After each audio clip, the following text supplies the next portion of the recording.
ஸ்தோத்திரம். வடப்பையிலேருந்து வர என் பேர் சுரேகா. என் குழந்தை 7 மாதம் ஆகுது. பெட்லேருந்து கீழே விழுந்துட்டான் குழந்தை. எனக்கு என்ன பண்ண ஏது பண்ணு எனக்கு தெரியல. அப்புறம் அன்பர் எனக்கு பதத்துலேருந்து ஃபோன் பண்ணி சோக்கி அந்த மாதிரி ப்ரேயர் ஜப்ப வச்சேன். அவங்க சொன்னாங்க குழந்தை எதனா வாமிட் பண்ணிச்சா அழுது அப்படிலாம் கேட்டாங்க. எதுவுமே எனக்கு தெரியல, என்ன பண்ணனே எனக்கு ஒன்றுமே புரியல. கத்தரோட ஜபம் பண்ணேன். ஆனால் கத்தருடைய கிருபையில குழந்தைக்கு எதுவுமே இல்லை. இப்போ நல்லபடியாக இருக்காங்க. கர்த்தருடைய பரிசுத்த நாமத்துக்கு ஸ்தோத்திரம். நான் திருவள்ளூர் மாவட்டம் கடம்பத்தூர்லேருந்து வரேன். என் பேர் பால் பஞ்சாட்சரம். கடந்த ஆகஸ்ட் மாதம் 12ஆம் தேதி நள்ளிரவிலே 12 மணி அளவிலே என்னுடைய இருதயம் மிகவும் பாதிக்கப்பட்டு நெஞ்சு வலி பயங்கரமாக இருந்தது. இருந்தாலும் முதலில் நான் இந்த ஸ்டீபன் ஐயாவுடைய ஜெப கூட்டத்துக்கு இந்த 24547999 இந்த நம்பருக்கு ஜெபித்தேன். அவங்க சொன்னாங்க, ஆண்டவர் உங்களை மட்டும் காப்பாற்றுவார், நீங்கள் ஒன்றும் கவலைப்படாதுனாங்க. அப்புறம் ஸ்டான்லி ஹாஸ்பிட்டலுக்கு போனேன். 3 முறை இசிஜி எடுத்தேன், ரத்தம் எடுத்தேன், என்னென்னமெல்லாம் செய்தேன். அப்புறம் கடைசியாக நீங்கள் ஆஞ்சோ பண்ணணுன்னாங்க. நான் சொன்னேன், நான் ஒன்றுமே சொல்லிக்கல.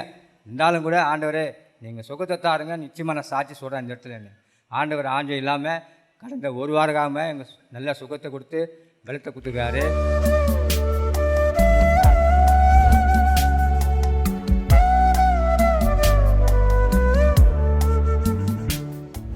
கிறிஸ்துவுக்குள் மிகவும் பிரியமான எனதருமை சகோதர சகோதரிகளே, நம்மை சிருஷ்டித்தவரும் நம்மை உண்டாக்கினவரும் நம்மை ஒருபோதும் மறந்து போகாதவருமாகிய இயேசு கிறிஸ்துவின் நினையற்ற நாமத்தினால உங்கள் எல்லாரையும் வாழ்த்தி ஆசீர்வதிக்கிறேன். அல்லேலூயா. எல்லாரும் சந்தோஷமாக இருக்கீங்களா? என் வேதம் சொல்லுகிறது, என்னுடைய நாமத்தை பிரஸ்தாபப்படுத்துகிற எந்த ஸ்தானத்திலும் நானே வந்து உங்களை ஆசீர்வதிப்பேன். ஆண்டவர் நமக்கு என்ன மங்கள வார்த்தை வைத்திருக்கிறார் எடுத்து வாசிக்கலாம். மீகா தீர்க்கதரிசியின் புஸ்தகம் 2ஆம் அதிகாரம் 13வது வசனம் இப்படியாய் சொல்லுகிறது. எடுத்து வாசிப்போம். தடைகளை நீக்கி போடுகிறவர், தடைகளை நீக்கி போடுகிறவர் அவர்களுக்கு முன்பாக நடந்து போகிறார், அவர்களுக்கு முன்பாக நடந்து போகிறார். அவர்கள் தடைகளை நீக்கி, அவர்கள் தடைகளை நீக்கி வாசலால் உட்பிரவேசித்து, வாசலால் உட்பிரவேசித்து கடந்து போவார்கள், கடந்து போவார்கள். அவர்கள் ராஜா, அவர்கள் ராஜா அவர்களுக்கு முன்பாக போவார், அவர்களுக்கு முன்பாக போவார். கர்த்தர், கர்த்தர் அவர்கள் முன்னணியில் நடந்து போவார், அவர்கள் முன்னணியில் நடந்து போவார்.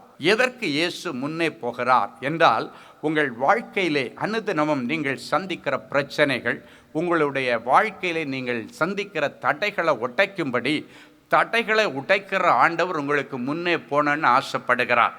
கடந்த நாட்களிலே கை கட்டினது வாய்க்கட்டலை என்று சொல்லுகிறபடி உங்களுக்கு கைக்கு வந்த ஆசீர்வாதங்கள் நிறைய உங்களுக்கு வாய்க்குள்ளால் போக முடியாதபடி, உங்களுக்கு அனுபவிக்க முடியாதபடிக்கு கிடைச்சும் அது உங்கள் கையில் நிற்காதபடிக்கு சில தடைகள் இருக்கிறது. இன்றைக்கு அந்த தடைகளை கர்த்தர் உடைக்கும்படி, தடைகளை உடைக்கிற தெய்வம் இயேசு உங்களுக்கு முன்னே போவார். அவர் வாசலால் உட்பிரவேசித்து நீங்கள் கடந்து போகும் பொழுது அதுக்கு முன்னால் கர்த்தர் உங்கள் முன்னே போவார்.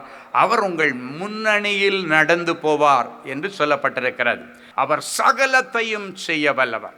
உன் குடும்பத்திற்கு தேவையான சகலத்தையும் செய்ய வல்லவர். உன் வியாபாரத்திற்கு தேவையான சகலத்தையும் செய்ய வல்லவர். உன் ஆவிக்குரிய வாழ்க்கைக்கு தேவையான சகலத்தையும் செய்ய வல்லவர். அவர் செய்ய நினைத்தது இனி ஒரு நாளும் தடைப்படாது. ஒருவேளை தடை வந்துருச்சு அப்படின்னா இது கர்த்தர் செய்ய நினைக்கல அப்படின்னு எடுத்துட்டு அதை நல்ல கோணத்தில் எடுத்துக்கணுமே தவிர, ஒரு நாளும் அது கிடைக்கல அப்படின்றதுக்காக நீங்கள் பின்மாற்றத்திலே போய்விடக்கூடாது. உனக்கு நல்லது ஒன்று நடக்கும் அப்படின்னா, ஒன்று நீ கேட்டு ஆண்டவர் உனக்கு கொடுத்து அதனால் நீ பிரயோஜனப்படுவேன்னா, அதை முந்தி கொடுக்கிறவர் நம்முடைய ஆண்டவர். நீ கேட்குற காரியத்தினால உனக்கு நல்லது நடக்கணும்னா ஒரு நாளும் தடைப்படாதபடிக்கு கர்த்தர் அதை செய்வார். ஒருவேளை நீங்கள் வெளுத்ததெல்லாம் பால், இது கிடைச்சா நல்லா இருக்கும், அது கிடைச்சா நல்லா இருக்குன்னு சொல்லிட்டு, ஒருவேளை நீங்கள் தெரியாமல் சிலது இது கிடைச்சா நல்லா இருக்குன்னு கேட்டால், ஆண்டவருடைய பார்வைக்கு பின்னாட்களில் அது உனக்கு வேதனையோ மரணத்தையோ குடும்பத்தில் சமாதான கேடையோ கொண்டு வருன்னு இருந்தால், ஆண்டவர் பின்னாட்களில் உனக்கு நடக்க போகிறது தெரியாமல் என் பிள்ளை இதை கேட்குறா, இது ஒரு பாம்பாச்சு, இது ஒரு கல்லாச்சு என்று சொல்லி கர்த்தரதை தடுப்பாரே தவிர, உனக்கு நல்லது நடக்குன்னா முதல்ல ஆண்டவர் கொடுப்பார். வேதம் சொல்லுகிறது, ஒரு தகப்பனிடத்தில் போய் மீனை கேட்டால் எந்த அப்பா தன் பிள்ளைக்கு பாம்பு எடுத்து கொடுப்பார்? தகப்பனிடத்தில் போய் அப்பத்தை கேட்டால் எந்த அப்பா அவனுக்கு கல்லை எடுத்து சாப்பிட கொடுப்பாரு?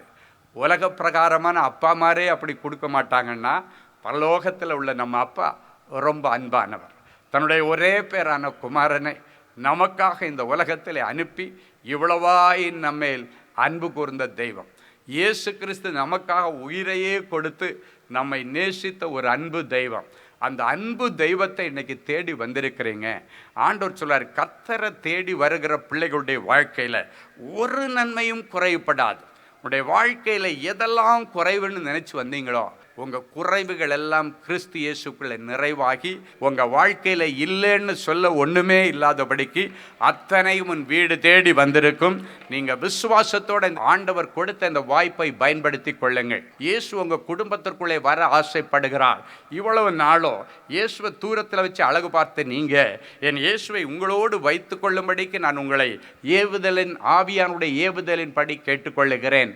ஒரு காலத்தில் அவர் ஆபிரகாமின் தேவனாய் இருந்தார். அதன் பிறகு ஈசாக்கின் தேவனாய் இருந்தார்.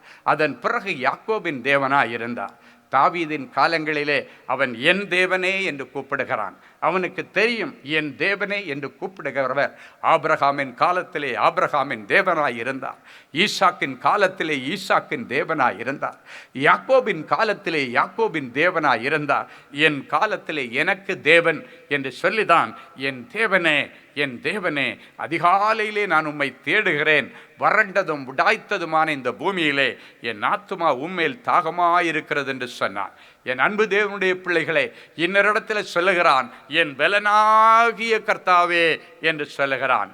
அவன் எல்லா இடத்திலையும் ஆண்டவரை தன்னோடு இணைத்து வைத்து பேசுகிறதையும் இணைத்து வைத்து பாடுகிறதையும் நாம் வேதத்திலே வாசிக்கிறோம். ஆண்டவரையும் அவனையும் அவன் ஒரு நாளும் பிரித்து பார்க்காதபடிக்கு இருந்த அந்த நல்ல அனுபவங்களை இந்த நாட்களிலே கர்த்தர் உங்களுக்கு கொண்டு வருகிறார். இன்றைக்கு ஆண்டவரை உங்களுடைய சொந்த இரட்சகராக ஏற்றுக்கொண்டு என் தேவன் என்று நீங்கள் உரிமை பாராட்டலை. என்னுடைய அப்பா எனக்காக உயிரை கொடுத்தவர், எனக்காக இரத்தம் சிந்தி என்னை பிசாசனுடைய கரத்திலிருந்து ஆண்டவர் பிடுங்கி தன்னுடைய பிள்ளையாய் எடுத்திருக்கிறார் என்று சொல்லி இன்றைக்கு அவரை அப்பா பிதாவே என்று கூப்பிடுகிற புத்திர சுவீகாரத்தின் அபிஷேகத்தை கர்த்தர் உங்களுக்கு தருவார்.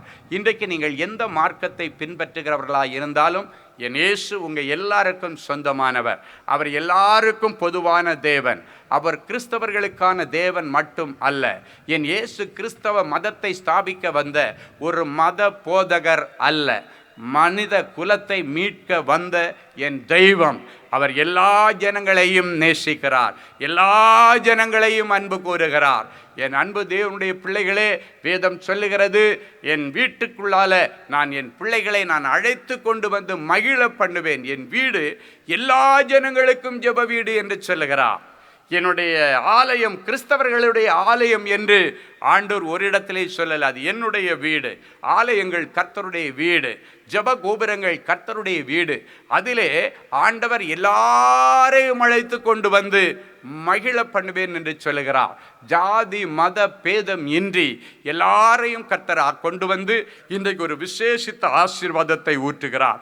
அது என்ன ஆசீர்வாதம்னா, தடைகளை உடைக்கிற ஒரு ஆசீர்வாதம். வாழ்க்கையில் முன்னேற முடியாத உனக்கு முன்னேற்றத்தை கொடுக்கிற ஒரு ஆசீர்வாதத்தை கர்த்தர் இன்றைக்கு உங்கள் மத்தியிலே கொண்டு வருகிறார். கர்த்தர் செய்ய நினைத்தது இனி ஒரு நாளும் தடைபடாது என்று வேதம் சொல்லுகிறது. அன்றைக்கு இஸ்ரவேல் ஜனங்களை எகிப்தின் ராஜாவாகிய பார்வோன் அனுப்பி விடாத படிக்கு பிடிச்சு வச்சிருந்தான். அவனுடைய இருதயம் கடினப்பட்டிருந்தது. எவ்வளவோ வாதைகளை அனுப்பியும் ஒன்றிலையும் அவன் மயங்கவே இல்லை. ஆனால் கடைசியாக அந்த வாதையை கண்டு அவன் பயந்து சொல்லுகிறான். யாத்திராகம் 9:28 இது போதும் என்று சொல்லுகிறார். ஐயோ, இதுக்கு மேலே உபத்திரவமோ, இதுக்கு மேலே எந்த வாதைகளையும் தாங்கக்கூடிய பலன் ராஜாவாகிய எனக்கும் இல்லை, என் பட்டணத்தை என் தேசத்தை ஜனங்களுக்கும் இல்லை, இது போதும் என்று சொல்லுகிறான். சொல்லுகிறான், இந்த மகா இடி முழக்கங்களும் கல் மழையும் ஒளியும்படிக்கு கர்த்தரை நோக்கி விண்ணப்பம் பண்ணுங்கள், நான் உங்களை போக விடுவேன், இனி உங்களுக்கு தடை இல்லை என்று சொன்னான்.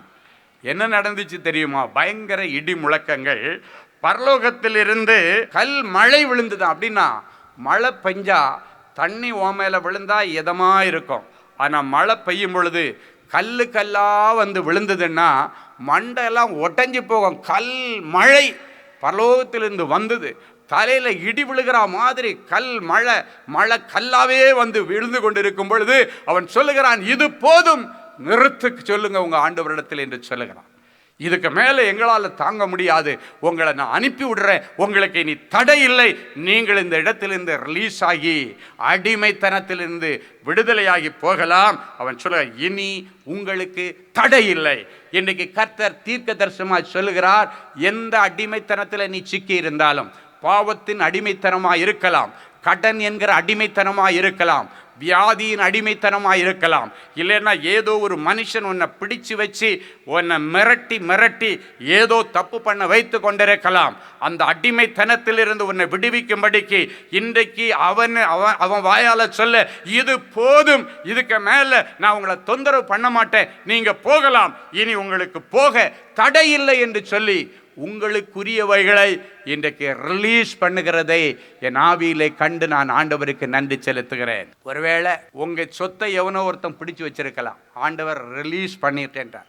ஐயோ, இந்த சொத்து இங்கே இருக்கிறது வரைக்கும் எனக்கு குடும்பத்தில் என்னென்னமோ நடக்குது, இது எனக்குரியதல்ல, இன்னொருவனுடையது, அது என் வீட்டில் இருந்துட்டு எனக்கு சாபத்தை கொண்டு வருகிறது, இது போதும், இதுக்கு மேலே இது இருந்துச்சுன்னா குடும்பத்தில் அழிவு வந்துடும், நாங்கள் செத்துருவோம், தலை மேலே கல் விழுற மாதிரி இடி எங்கள் குடும்பத்தில் விழுந்துக்கிட்டே இருக்கு, நான் ரிலீஸ் பண்ணுறேன்னு சொல்லி உங்களுடையது யார் யார் எங்கெங்க பிடிச்சு வச்சிருக்கிறாங்களோ இந்த வசனத்தின்படி இது போதும், இது போதும், இது என் கையில் இருக்கிற நாட்களில் நான் பட்ட பாடுகள் போதும், நான் பட்ட கஷ்டங்கள் போதும், இப்பொழுது வானத்திலிருந்து தலை மேலே இடி விழுற மாதிரி கல் விழுந்துக்கிட்டே இருக்கு, இதுக்கு மேலே வந்தா நான் செத்து போவேன், இதுக்கு மேலே வந்தா இதுக்கு மேலே என்னால் தாங்க முடியாது, நான் கொடுத்துட்றேன், உன்னுடைய எடுத்துட்டு போயிரு, உன் சொத்தை வாங்கிட்டு போயிரு, உன் செல்வத்தை எடுத்துட்டு போயிரு, உன்னுடைய பொண்ணை எடுத்துட்டு போயிரு, நான் ஏமாத்துறேன், இந்த பணத்தை நான் மறுபடியும் உனக்கு தர்றேன், நீ எடுத்துட்டு போனேன். நிறைய ரிலீஸ் ஆர்டர்ஸ் பரலோகத்திலிருந்து உங்க ஒவ்வொருவருக்காக. நீ எதெல்லாம் இழந்தியோ அதெல்லாத்தையும் ஆண்டவர் மறுபடியும் உனக்கு கொடுக்கும்படி தீர்க்க தரிசனமாய் சொல்லுகிறார். எதெல்லாம் இன்னும் ரிலீஸ் ஆகலைன்னு நினைக்கிறியோ இன்றைக்கு ரிலீஸ் ஆகும் என்று கர்த்தர் சொல்லுகிறார். உன்னுடைய ரிட்டையர்மெண்ட் பணம் அரசாங்கத்தில் பிடிச்சு வச்சிருக்கு, ஏதோ ஒரு வழக்கு நிமித்தம் பிடிச்சு வச்சிருக்கு, அது ரிலீஸ் ஆகலைன்னு சொன்னீங்கன்னா எந்த அதிகாரி கையில் இருக்குதோ இன்னைக்கு அந்த அதிகாரி சொல்றார், இது போதும், இதுக்கு மேல இதை பிடிச்சு வச்சு இந்த குடும்பத்தாருடைய சாபம் எங்க தலைமையில வந்து நாங்கள் அழிந்து விடாதபடிக்கு, எங்க தலைமையில கல்லு விழாதபடிக்கு, எங்க தலைமையில இடி விழாதபடிக்கு, இதுக்கு மேல இதை நாங்கள் வச்சுக்க விரும்பல, ரிலீஸ் பண்றோம். நிறைய ரிலீஸ் பண்றத என் ஆவியில பார்க்கிறேன். ஒருவேளை உன் வீட்டை ஒருத்தன் பிடிச்சி வச்சுட்டு வாடகைக்கு வந்தவன், நான் ரிலீஸ் பண்ண மாட்டேன், நான் இங்கே தான் இருப்பேன், இது என்னுடைய வீடு, இத்தனை வருஷம் இருந்துட்டேன், இந்த சட்டப்படி அது எனக்கு, எந்த சட்டப்படி எனக்கு, நிறைய பேர் ஒன்றை மிரட்டிட்டு இருந்தானுன்னா இன்னைக்கு ஆண்டவருடைய சமூகத்திலிருந்து தேவ மனுஷனாக கர்த்தர் உங்களோடு கூட இருந்து தேவ மனுஷனோடு பேசுகிறார். இது போதும், இதுக்கு மேலே இந்த வீட்டில் நான் இருக்க மாட்டேன், உனது வீடை நான் கொடுத்துட்டு நான் போயிடுறப்பா, என்னை விட்டுருப்பா, என்னை மன்னிச்சிருப்பா, உங்கள் ஆண்டவரிடத்தில் சொல்லி மன்னிப்பு கேளு.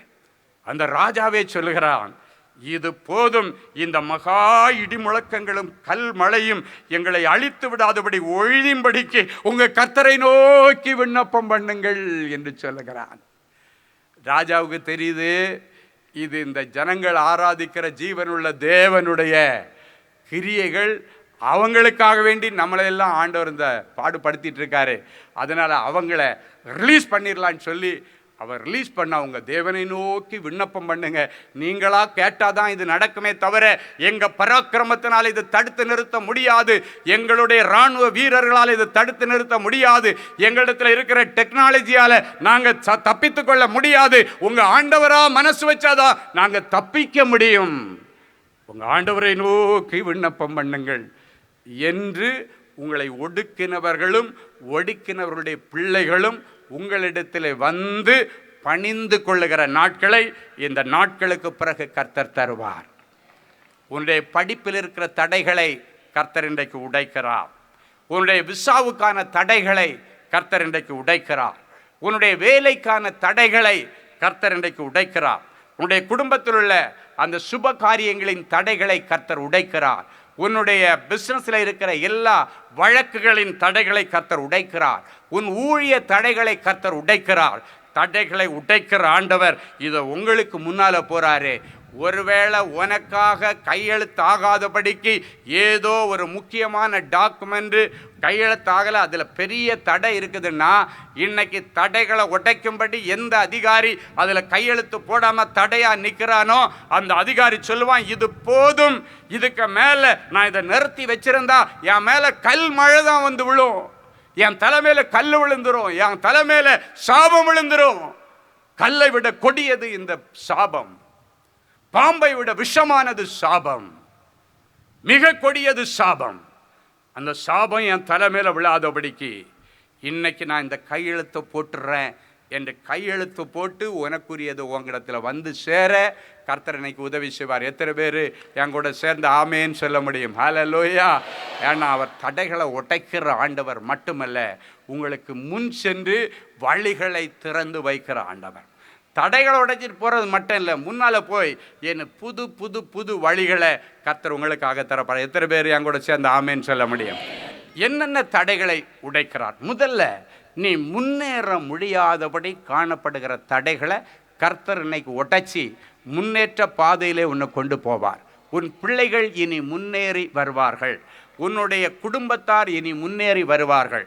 வியாபாரத்தில் ஒரு முன்னேற்றம், வேலையில் ஒரு முன்னேற்றம், ஊழியத்தில் ஒரு முன்னேற்றம், படிப்பில் ஒரு முன்னேற்றத்தை கர்த்தர் கொடுக்கும்படி நீ முன்னேற முடியாதபடி காணப்படுகிற தடைகளை முதலாவது உடைக்கிறார். ஏசாயா தீர்க்கதரிசியின் புஸ்தகம் 54ஆம் அதிகாரம் 2, 3 ஆகிய வசனங்கள் இப்படியாய் சொல்லுகிறது.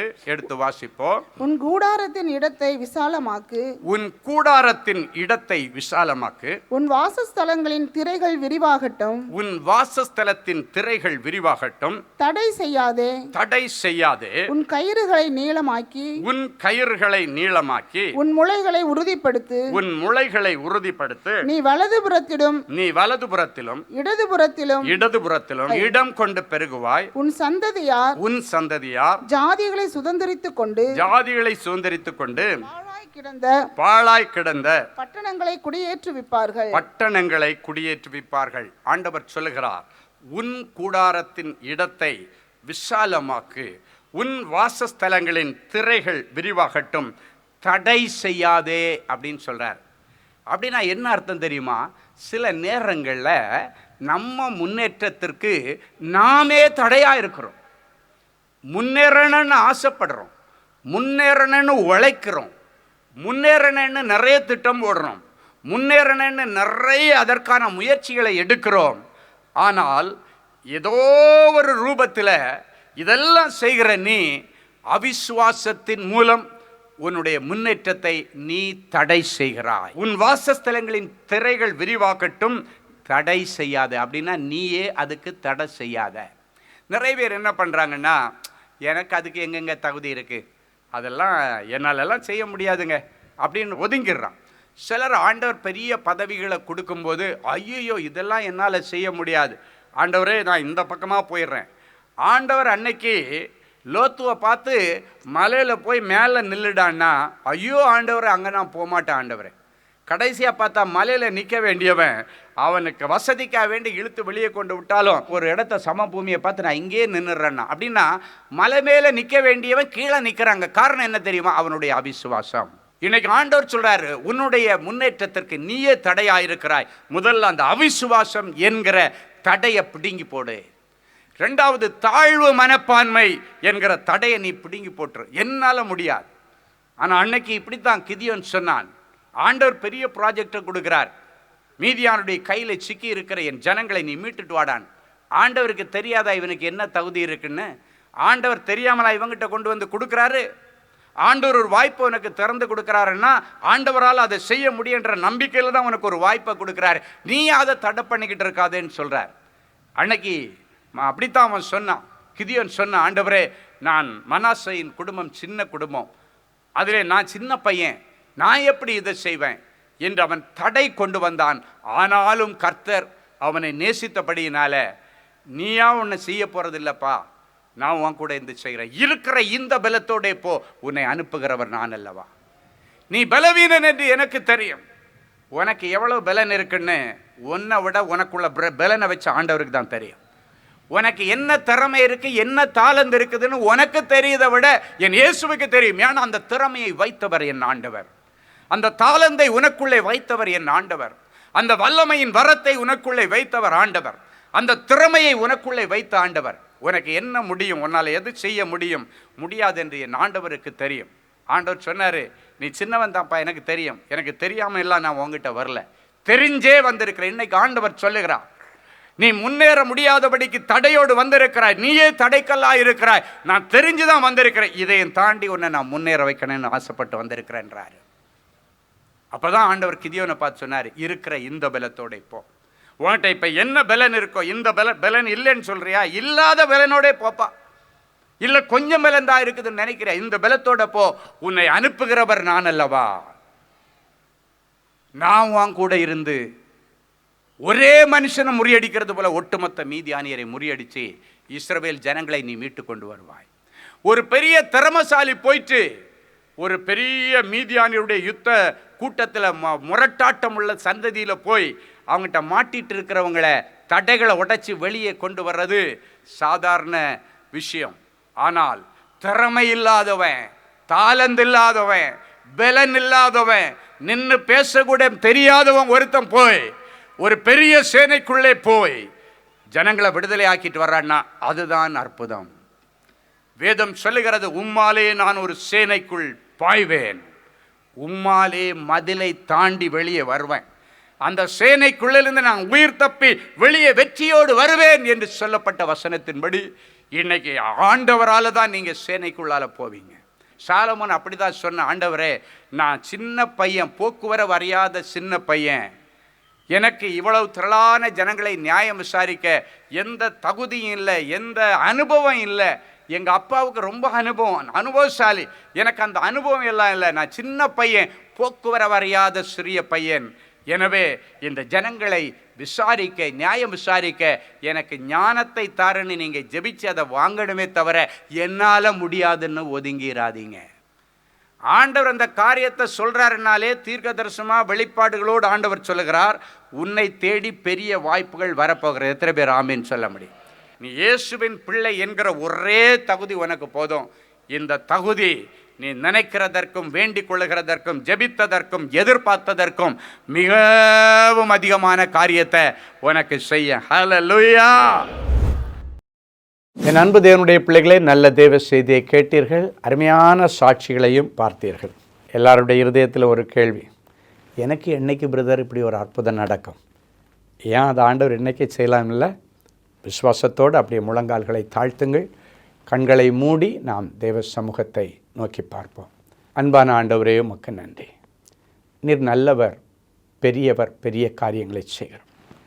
ஒரு சின்ன காரியம் கூட என்னுடைய வாழ்க்கையில் நடக்கலேன்னு அழுது கொண்டிருக்கிற பிள்ளைகளுக்கு பெரிய காரியங்களை செய்ய ஆண்டவர் இன்றைக்கு இந்த நிமிஷத்தில் என் பிள்ளைகளுடைய இருதயமாகிய சிங்காசனத்திலே எழுந்தருளுவீராக. என் பிள்ளைகள் இன்றைக்கு உம்மை சுமந்து கொண்டு முழந்தாள் படியிட்டு ஜெபித்து எழும்பும் பொழுது பிள்ளைகளுக்கான நல்ல காரியங்களுக்கான தேவதூதர்கள் வருவார்களாக, பணிவிடை நாவிகள் வருவார்களாக, எலியேசர்கள் வருவார்களாக, கேபிரியல் தூதியன் வருவானாக. நற்செய்திகள் வரட்டும். இன்றைக்கு இந்த ஜெபம் முடித்து அவர்கள் எழும்பி கண்களை ஏறெடுத்து பார்க்கும் பொழுது, அவங்க மெயிலை ஓப்பன் பண்ணி பார்க்கும் பொழுது, மொபைலை ஓப்பன் பண்ணி பார்க்கும் பொழுது, நீண்ட நாட்கள் இவர்கள் எதிர்பார்த்து கொண்டிருந்த நற்செய்திகளின் பிள்ளைகளுக்கு வரட்டும் சாமி. நீங்கள் எதிர்பார்த்து கொண்டிருக்கிற நல்ல காரியங்களை உங்களுக்கு கொடுக்க உங்கள் மேல் நினைவாய் வந்திருக்கிறேன். அவைகள் தீமைக்கு ஏதுவாய் அல்ல, நன்மைக்கு ஏதுவாகவே நடக்கும். நன்மைக்கு ஏதுவான நற்செய்திகளும் வரும் என்று கர்த்தர் சொல்லி பிள்ளைகளை ஆசீர்வதிக்கிறதற்கு ஆய்ஸ்தோத்திரம். எனக்கு எப்பொழுது மாறுதல் உண்டாகும் என்று யோபு காத்து கொண்டிருந்தது போல உபத்திரவத்தின் முடிவு நாளுக்காக காத்து கொண்டிருக்கிற என் பிள்ளைகளுக்கு இனியும் கால தாமதம் இல்லாமல் என் பிள்ளைகளுடைய உபத்திரவங்களுக்கு முடிவை கொண்டு வாரும். உபத்திரவத்தின் முடிவு வரும் பொழுது யோபுவுக்கு இரட்டிப்பான நன்மையை கொடுத்த ஆண்டவர் என் பிள்ளைகளுக்கும் இரட்டிப்பான நன்மைகளை கொடுத்து இவர்களை கனம் பண்ணுவீராக. இவர்கள் தரித்திரம் மறைவதாக, கடன் பிரச்சனைகள் மறைவதாக, நிந்தைகள் மறைவதாக, அவமானங்கள் மறைவதாக, கோர்ட்டு கேஸுக்கு இன்றைக்கு ஒரு முடிவு வருவதாக.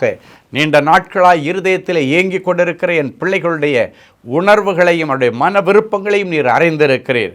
வேதம் சொல்கிற இந்த வார்த்தையின்படி பிள்ளைகளை ஆசீர்வதிக்கிறேன். கர்த்தருக்குள் மனமகிழ்ச்சி ஆயிரு, அவரின் இருதயத்தின் வேண்டுதல்களை எல்லாம் உனக்கு அருள் செய்வார் என்ற வார்த்தையின்படி இருதயத்தின் வேண்டுதல்களை எல்லாம் என் பிள்ளைகளுக்கு நிறைவேற்றித்தார். நிறைஞ்ச மனசில் பிள்ளைகளை ஆசீர்வதிக்கிறேன் இயேசுவின் மூலம் பிதாவே. ஆமேன், ஆமேன்.